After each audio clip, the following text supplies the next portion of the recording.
Kannur centre പൊയിലൂരിൽ RSS പ്രാദേശിക നേതാവിന്റെ വീട്ടിൽ നിന്ന് വൻ സ്ഫോടക ശേഖരം പിടികൂടി. 770 കിലോ സ്ഫോടക വസ്തുക്കളാണ് കൊളവല്ലൂർ പോലീസ് പിടികൂടിയത്. RSS പ്രാദേശിക നേതാവ് വടക്കേയിൽ പ്രമോദ്, ബന്ധു ശാന്ത എന്നിവരുടെ വീടുകളിൽ നിന്നാണ് സ്ഫോടക ശേഖരം പിടികൂടിയത്. സുനിൽ ഐസക് കണ്ണൂരിൽ നിന്ന് ചേരുന്നുണ്ട്. സുനിൽ, വാർത്തയുടെ വിശദാംശങ്ങൾ.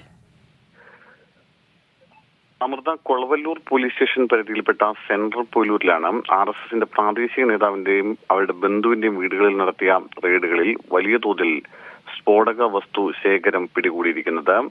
വടക്കേ പൊയിലൂരിലെ സെൻട്രൽ പൊയിലൂരിലെ വടക്കേയിൽ പ്രമോദ്, അവരുടെ ബന്ധുവായ വടക്കേൽ ശാന്ത എന്നിവരുടെ വീടുകളിലാണ് ലൈസൻസ് ഇല്ലാതെ അനധികൃതമായി സൂക്ഷിച്ച 770 കിലോ സ്ഫോടക വസ്തുക്കൾ കൊളവല്ലൂർ പോലീസ് പിടികൂടിയത്. രഹസ്യ വിവരത്തിന്റെ അടിസ്ഥാനത്തിൽ Kolavallur police inspector Sumit Kumar, sub inspector Soubin എന്നിവരുടെ നേതൃത്വത്തിലുള്ള പോലീസ് സംഘമാണ് ഈ വീടുകളിൽ പരിശോധന നടത്തിയത്.